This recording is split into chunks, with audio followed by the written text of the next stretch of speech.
Okay.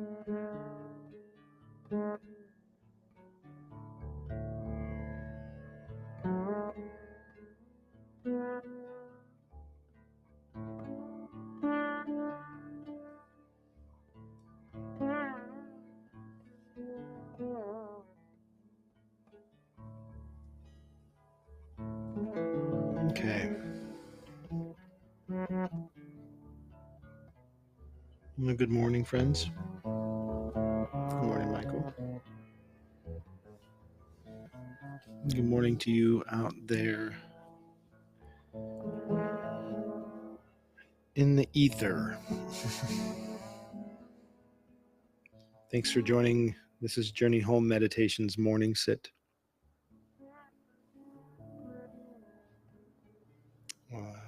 Today we're going to share in a little bit of breathing practice. I've got some poetry that we'll get to pretty much right in the beginning because it's going to inform and shape the contemplation today. And we'll do some meditative practice together. So everybody get settled in. We'll be here for a bit. And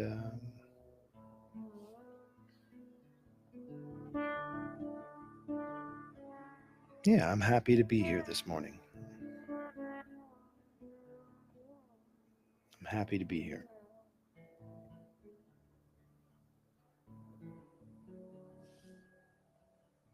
So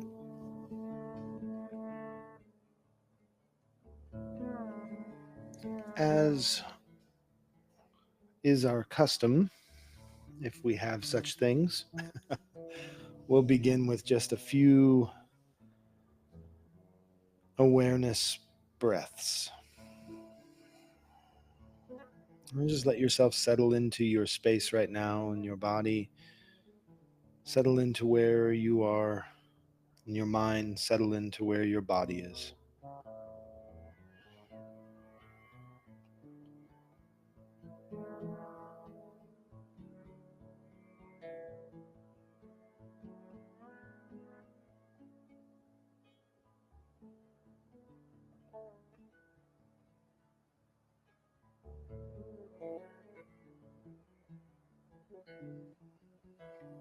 And taking this time to listen to the deeper and more subtle messages of the body. This is how we go in.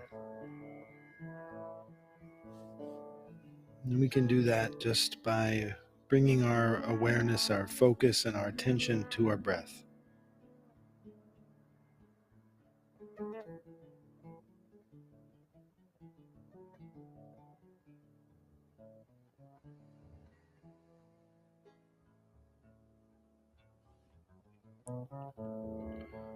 So this reassociating with the body in these few moments.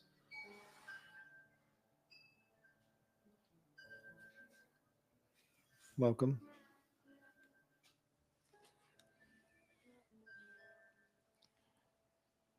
This few moments of reassociation with the body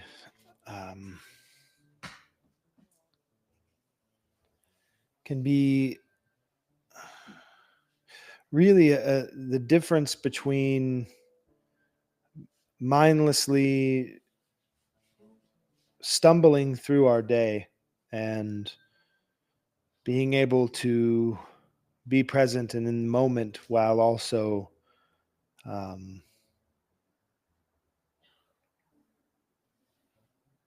having an awareness of how you are being affected and how you are affecting the moment. And it's a very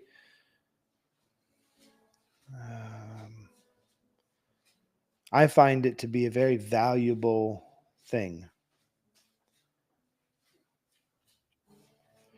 I know that I feel most often empowered when I am present in the moment with another person or whatever it is that I'm experiencing. Um, when I don't feel that empowerment of presence, when I can't be in my own mind or be in my own body because of discomfort or pain or distraction, I often feel like I'm at the whimsy of the world, and that leads into sometimes a victimhood, a victim mentality, or like you are subject to the way that the world behaves. And just having these few moments to reassociate with the body roots me into my being in such a way that I have agency in this moment. I can choose in this moment um, what I would like to follow in my expression. When our central nervous systems are triggered and we become overwhelmed, we are almost like we are swimming upstream. We're just, every stroke that we have takes us half as far as we hope, with twice as much energy to get there.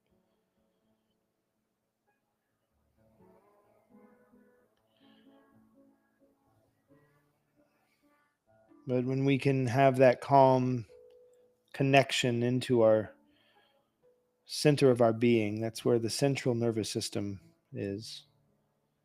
And it's a system. We call it a system because it seems to follow one thing after another, but really it's like any other system. It's just existing in the soup of who we are.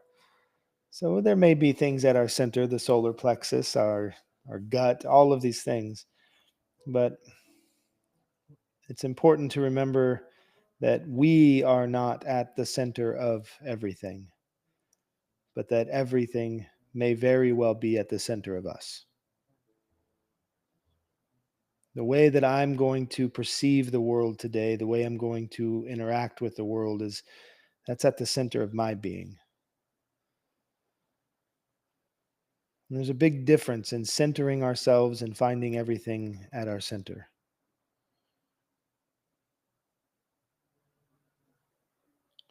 And I think the difference is in how we hold space.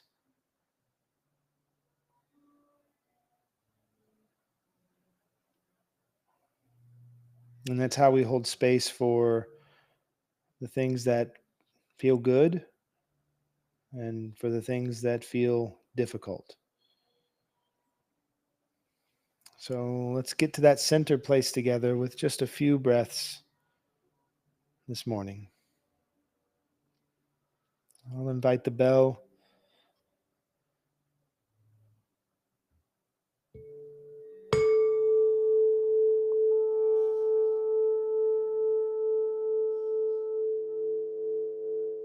Bringing our bodies into upright position, letting the shoulders hang from the spine and the shoulder blades together just slightly in the back to open our chest and open our hearts. We'll breathe in through our nose to the bottom of the belly. Breathing in.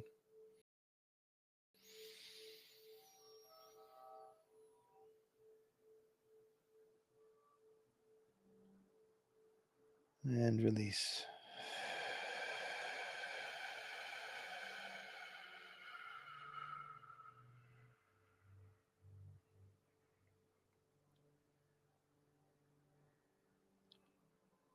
And slowly and gently breathing in.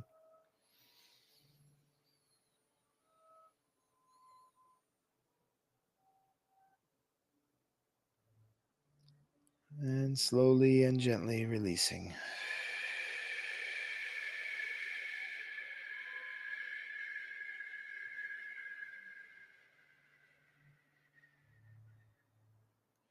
Becoming aware of all of the places that you may have closed off or holding tension. And we're just going to breathe right through those barriers this morning with our final breath together. Breathing in.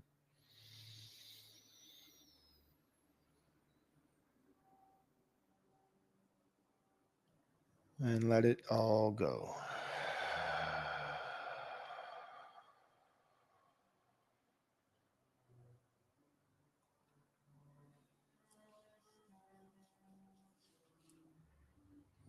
Just spend a few moments with yourself, recognizing what has come up or opened up in your relationship to your body this morning.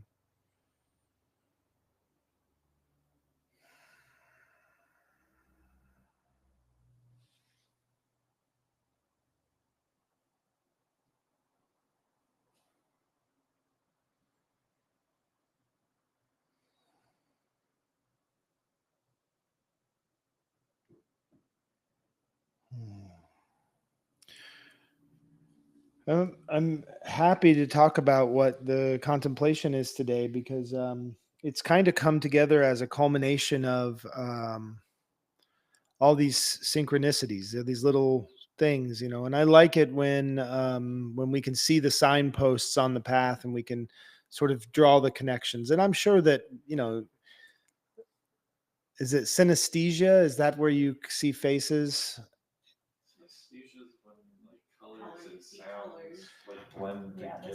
Okay, synesthesia is, yes, things you combine senses of sight and sound and smells, things like that, right? Okay, so what is it that when you see faces and things, uh, there's a word for it? Yeah, there is a word. It's a word. I don't know. But there's this word out there that describes the ability to see faces, things like in the wood grain. Um, and, there's all these philosophies on to why it is we can see those faces. Well, when we were these poor, stupid hunter gatherers and everything was trying to murder us in every moment, we had to see faces to stay safe. Well, okay. It's probably not how it went. Um, more likely, I think that we see faces and things because we are wanting to look into the eyes of the world and be seen. I think that maybe there's something on a deeper spiritual level that's existing there, less reliant upon our bare bones survival in a mad world that's trying to murder us. I think that we've made it this far because the world really does support life. And it's a cooperation. And seeing connections in things to me is part of the cooperation. It's the way we can collaborate with existence and feel as if we are part of the conversation. So I like it when I have synchronicities and things that align. And this morning, I'm going to go right into the piece from Bell Hooks. Uh, Show that to the camera. Show that to you guys. Show and tell. Story time. This is Bell Hooks' Appalachian Elegy. And we are on number 3 today. And this is going to lead us right into the beginning of synchronicities. Night moves through thick dark. A heavy silence outside near the front window. A black bear stamps down plants, pushing back brush. Fleeing man-made confinement, roaming unfettered, confident. Any place can become home. Strutting down a steep hill as though freedom is all in the now. No past, no present.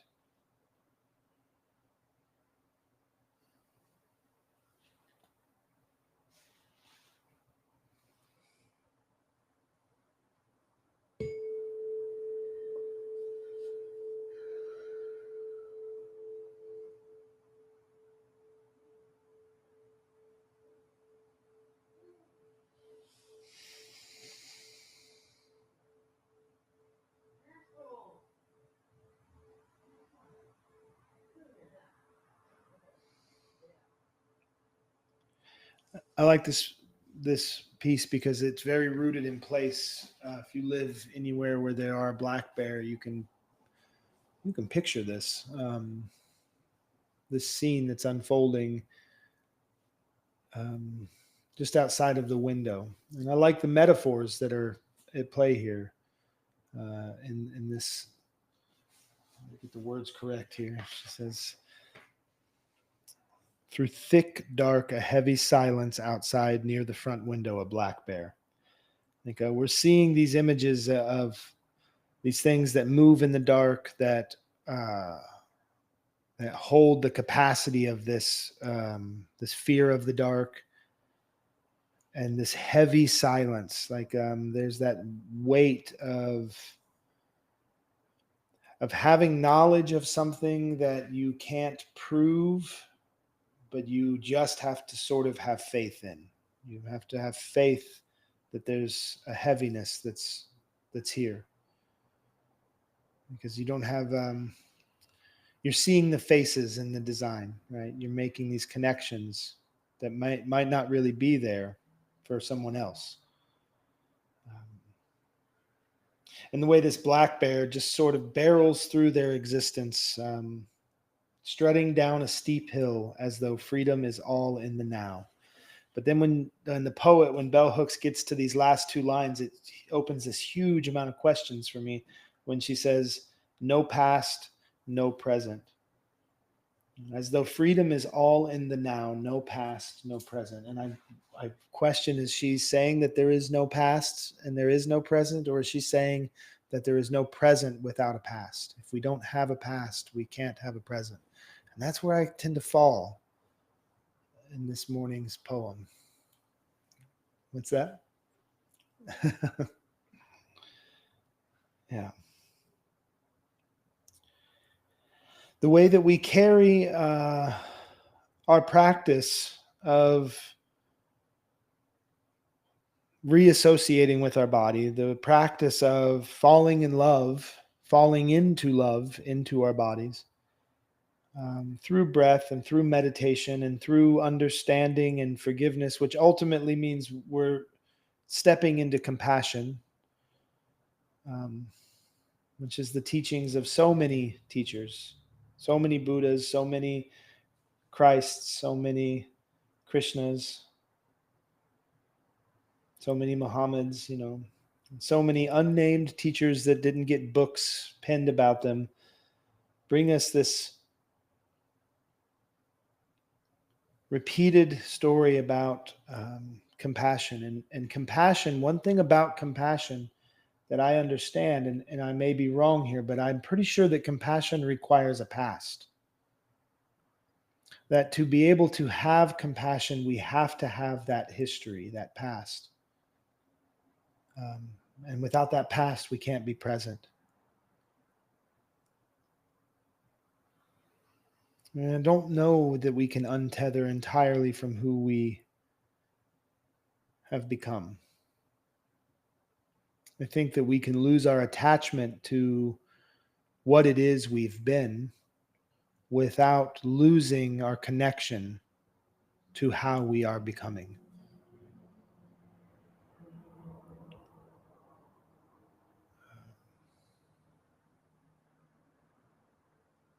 And it's like that brooding sense in the back of the mind. That's the black bear. The black bear's youthful energy and its unwillingness to remain contained and confined. And if anyone knows what it's like to live with bears in your neighborhood, you know that there's nothing that's going to keep them out or in. They are a force. And so there's this black bear inside of us that is this dark, quiet, heavy silence that wants to break free. And then I was reading through another set of poems this morning, and it's one that we've been working through here as well. This is from Pastor Drew Jackson in his first book, God Speaks Through Wombs. We were working on Touch the Earth a bit, and we touched into this one. I found this book of poems, Touch the Earth, I found because Padraig Otuma wrote the introduction, and I saw that online, so I found an inexpensive copy and ordered it. Fell in love with it. To my surprise, I fell in love because of my past, that black bear in my past, of the church and of Christianity, and how my relationship to those teachings have been healing over the years. And as I heal as a person from a lot of my wounds, or with a lot of my wounds, rather, not from, but with my wounds, I heal when my wounds heal. I'm coming into this good relationship with the teachings from the Bible, and specifically the teachings of the Christ, but also some of the Psalms and Song of Solomon. There's beauty in these things for me because there's familiarity. It's hard to feel good about your family if you hold on to all of the wounds that you received. But as soon as you start to heal with family, you get brought back in, and then there's goodness and familiarity. There's goodness there. And so this is following the book of Luke. And in the book of Luke, this is a lot of the movement of where we see the Christ coming into the shifts that are occurring. And this particular poem is called A Grand Unfolding, and it's after Luke chapter 6, verse 12 through 16. And I think that you'll see the connections to Bell Hook's Appalachian Elegy number 3 to this. A new chapter begins. Turn this page not because the story is changing, it's just progressing forward. I sit up all night, late like a rider into those hours only God is awake, to choose which names will dot tomorrow's blank pages. It is agony to choose. I hate decisions. I only do what I am told. Listening tells me where I need to go. As the soft orange blaze of dawn begins to break around the corner of my window shade, it is time for me to descend this mountain of struggle. Let the ink fall, letting these characters know which roles they will play in this grand unfolding as old as time.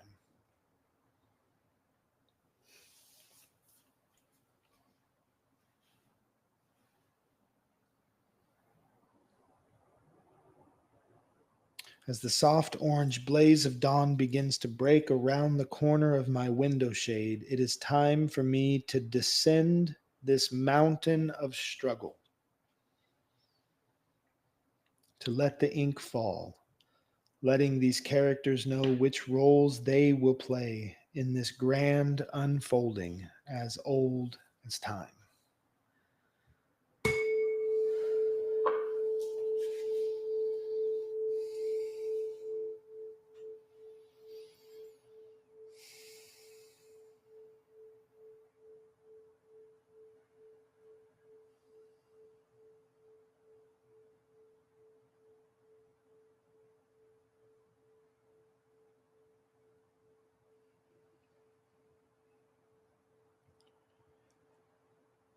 So here the poet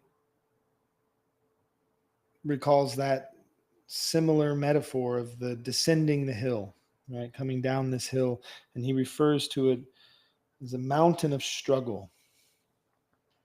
And Bell Hooks talks about escaping the confines of man-made containment.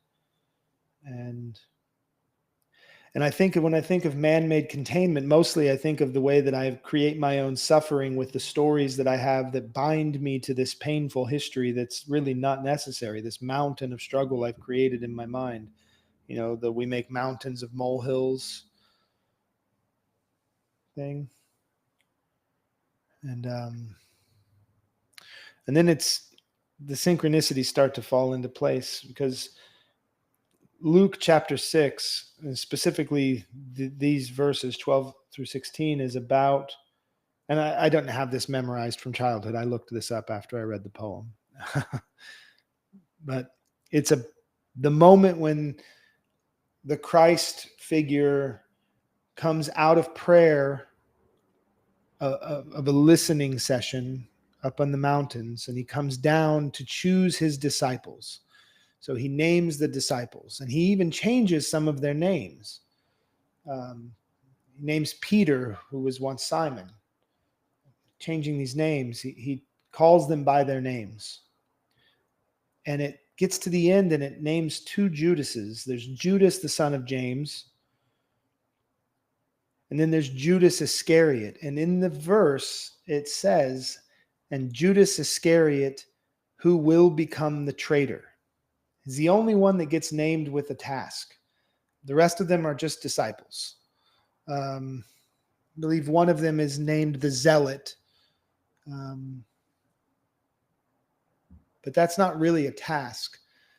But Judas Iscariot, and if anybody's familiar with the Christian lore, Judas Iscariot is the disciple who turns in the Christ to the Romans, who's responsible for the crucifixion.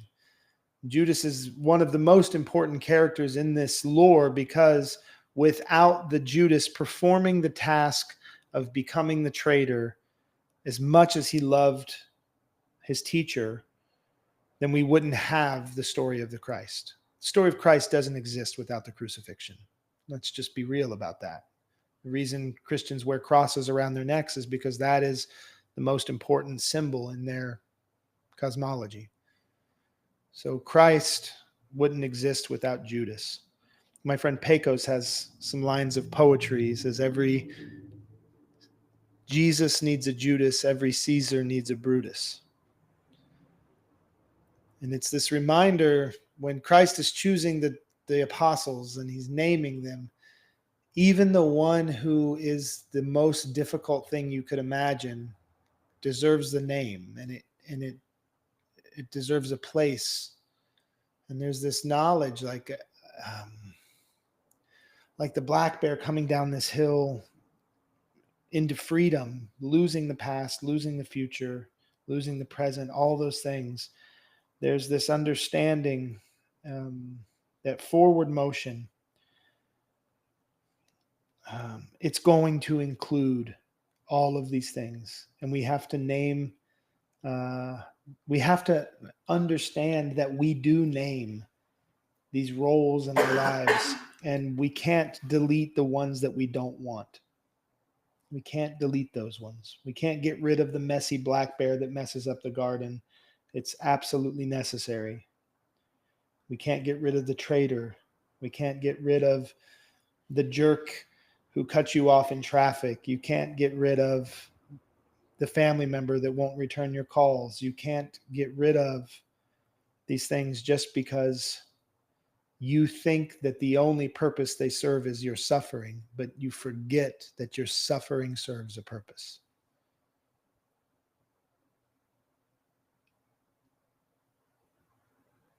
And there's a big difference there in silver lining everything. There's this urge that I have in my whole body to resist the everything happens for a reason talk when someone is grieving or whatever. But looking forward, coming out of our prayer, figuring out our day, we have to resist the urge to delete the things that are going to challenge us. Because those challenges are the ways that we learn how to love. The other ones are easy.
So the last part of the synchronicities of this morning sit is the music.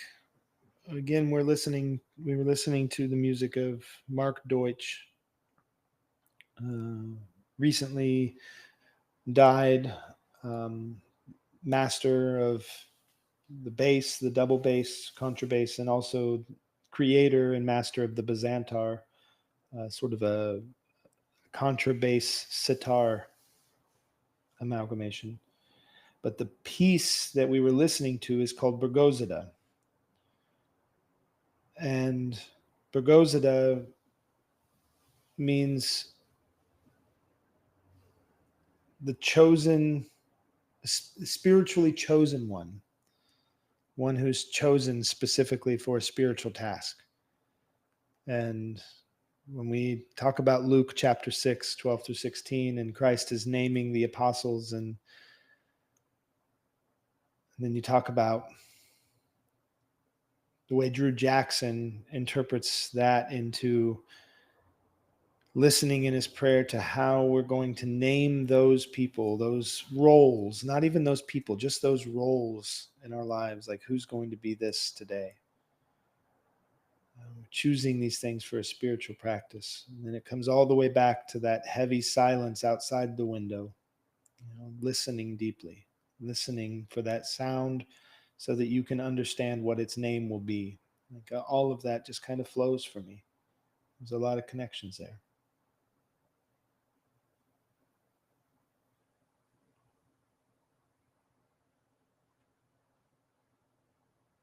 And also, before we open up, I just want to,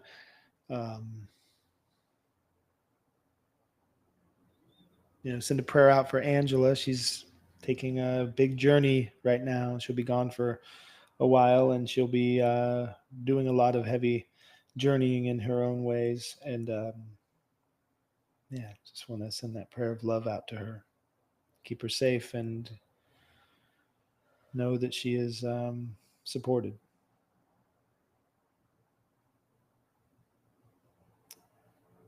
Okay, I'd love to hear if there's any feedback in the room. I don't have the capacity still to read the chat if there's anything in the chat or see what's happening, but I'm working on that. Is there anything the Sangha has? Reflections from today? Kundalini synchronicities. Luke chapter 12, 16. It's my birthday. December 16th is your birthday? I heard you talking about the past and the present and the future, and I like to think of my timeline as a discordant cord stretched with the different frequencies of what's happened to me in life, and it plays my frequency into the symphony of the universe, and I'm heard. Nice. Which goes into the synchronicity of the Bazantar, which uses all the sympathetic strings that catch the vibrations and move together in harmony. I like that image, being the string, and this, the instrument of the universe.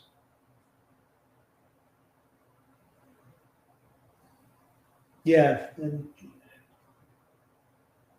there are chords that have, we have to remember some of the most rich chords that we hear have dissonant notes, notes that seem like they don't resonate, but that creates the tension in the harmony.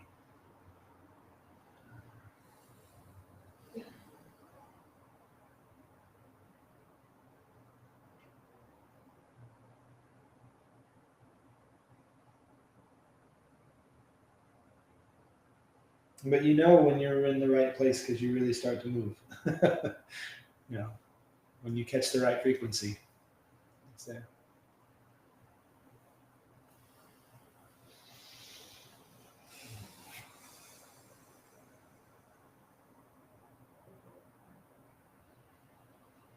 Is there any other questions or comments or anything from the morning's practice? Yeah, I don't know. Feel like. Yes, I'm thinking a lot about this. I just started. I think it's a book by Alan Watts. But it's an audiobook, and it's called Become Who You Are. And I don't know. I'm only done a few chapters, but I'm just like, I don't know if I'm just like feeling like maybe I'm that discordant string all the time, and just like trying to not be, and not that I am all the time, but a lot of the time it feels that way. I don't know. There's something he's talking about the Tao, and just there's the like not like striving all the time, and I'm trying to find that like ability to like just to like kind of find the freedom in like admitting defeat, sort of. Yes. I'm not sure if I like am totally understanding, but that's just where my head is at right now. It's just I don't even know. I'm just like trying to not try so hard all the time, I guess.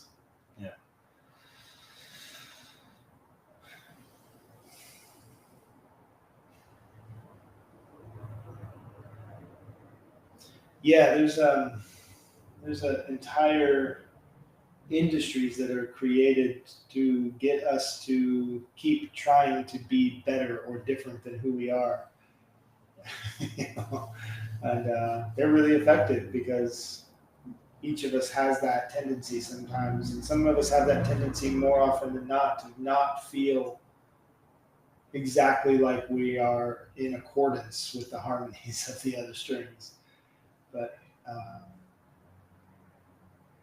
it's what the sympathetic strings on an instrument like the sitar, the ones that create the bed of sound, they're the ones that never get touched. And they just begin to move with the other strings to create that discordant beauty of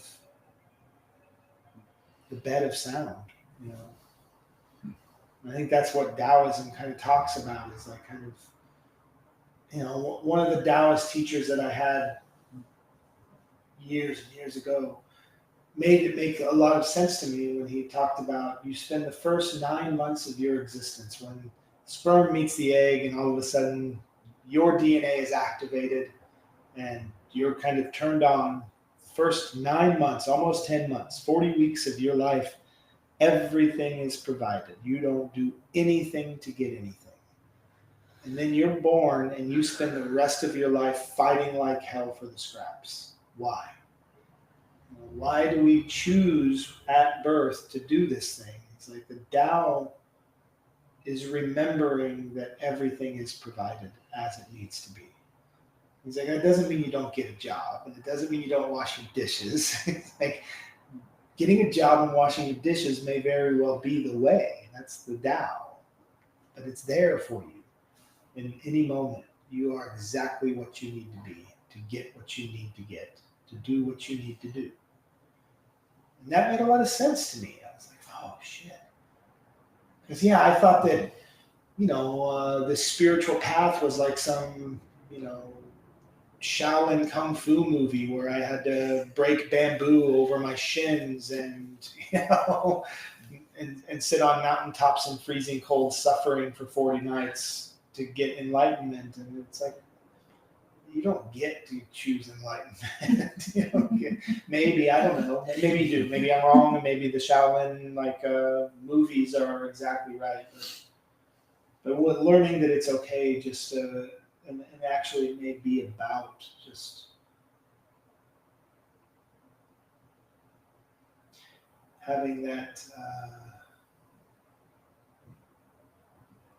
knowledge that I'm exactly who I need to be to get exactly what I need to get to do exactly what I need to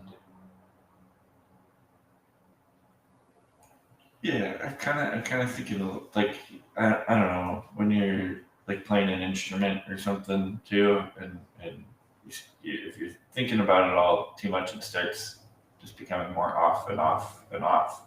And when you're just like, you know, allowing your body to like go through it and not overthink it, it comes out a lot. Find the harmony, and then flow with the harmony.